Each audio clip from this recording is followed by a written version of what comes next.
জায়গায় দাঁড়িয়ে আছি সেটা হলো আপনার সুন্দর করে বলতে গেলে কালো সোনা আমরা যাকে বলি, যে সোনার যেমন রং গোল্ডেন কালার, আর আমাদের পেঁয়াজের কালো সোনা হিসেবে আমরা কদমের জমিকে বুঝে থাকি। এখন এই কদমের জমিতে আপনার সবগুলো ফুল এবং কিছু কিছু দানায় আপনার মোহর আসতেছে। মোহরত্ব হচ্ছে আপনার ফুলগুলো এখন দানায় পরিপুষ্ট হবে।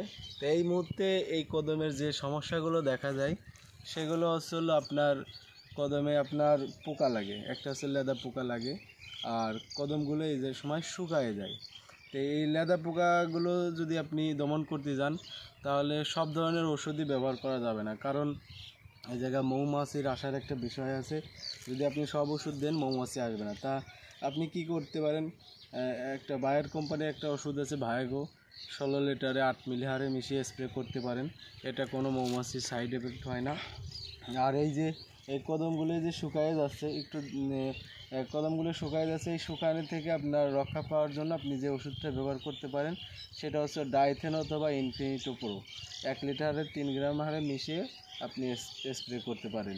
তাহলে আপনার কদম শুকাবে না। এবং এই মুহূর্তে আপনি আর একটা যে কাজ করতে পারেন, লুনা নামে যে ওষুধটা আছে আপনি স্প্রে করতে পারেন। এতে আপনার যে উপকার হবে সেটা আসলে দানার পরিপুষ্ট হবে এবং চিটার পরিমাণ কম হবে এবং আপনার দানার ফলনটা আরও বেশি বৃদ্ধি পাবে। তো ধন্যবাদ।